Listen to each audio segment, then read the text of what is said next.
Now, for the longest time, I'm constantly being asked, how durable are my styrofoam props? Well, shall we have a look? Pretty durable.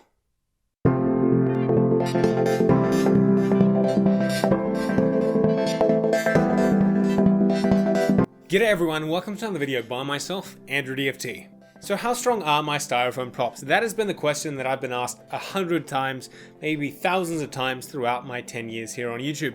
And I struggle to kind of give an example because every prop is going to be different. So I thought I'd give you some actual destruction references, clearly, in less than 3 minutes to give you guys a better understanding of how fragile styrofoam is, but yet what you can do to kind of make them a bit more sturdier depending on what kind of build it is and what you're intending it for.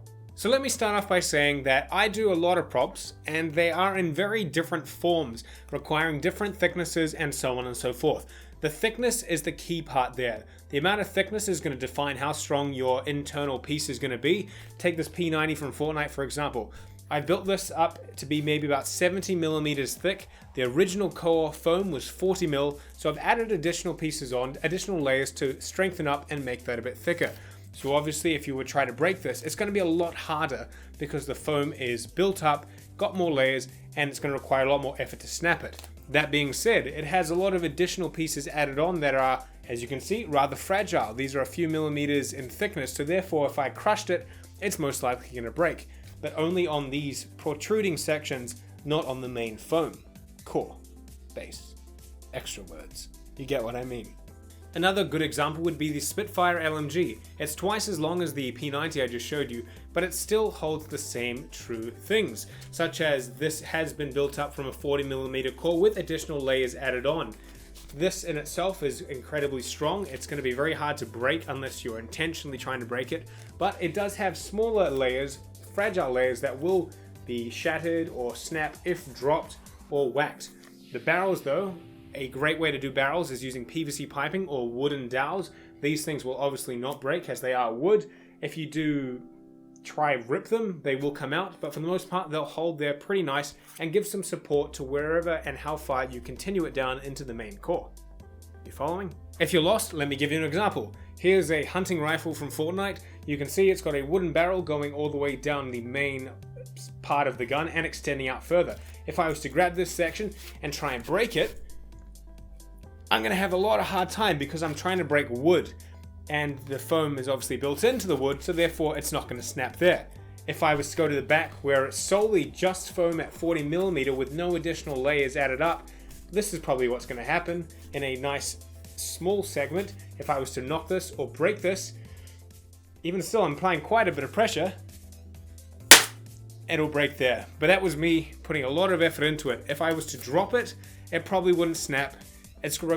Man, I'm sweating. It's going to require a lot of force. But just to prove my point even further, I'll try it on a second one. This is my triple take from Apex Legends. I've got a 40mm core with additional 20mm on each side. So it is rather durable, but it is foam, so we'll see how well it actually goes towards this. I'm kidding. I'm not going to break this. This is my pride and joy. But I might have had you fooled for a second. I'm even sweating. But Andrew, what if you were to make a smaller prop, such as a Fortnite pistol or a Halo Magnum? Well, it's going to be the same thing again.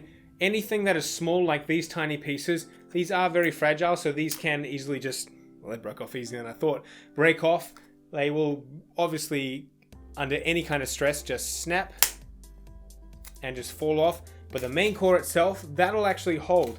Again, just small extremities. If I was to drop this, we'll just do a drop test. Nothing actually happened, I just realized because I dropped it on carpet. But still, it's going to hold. You're going to be able to whack this thing and put it through some vigorous testings, and it shouldn't break. I mean, I'm fidgeting it with it pretty hard right now, and I could just throw it around and know it's not going to break. Unless you dropped it on concrete, what will happen then is we'll actually dent the foam, as styrofoam is a malleable surface. It's not a hard, rigid thing like a resin, so it will dent a bit, but it should hold together. So the moral of the story is foam is relatively rigid as long as you build it up in layers such as this DC-15, or make the most of rather heavier, more durable surfaces to implement into the build.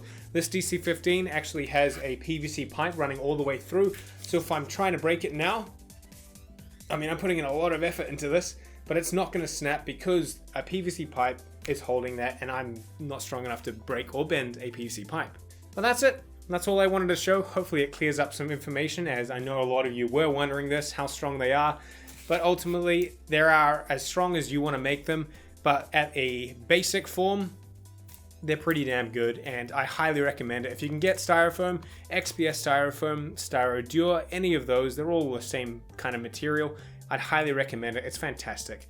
But if you enjoyed the video, or didn't enjoy the video, I'm sorry, but I've got like 60 props. Breaking 2 or 3 of them doesn't really make an effort to me to prove a point, because it will save you breaking many in the future. Otherwise, like the video, thank you so much for watching, and until the next one, I'll catch you later.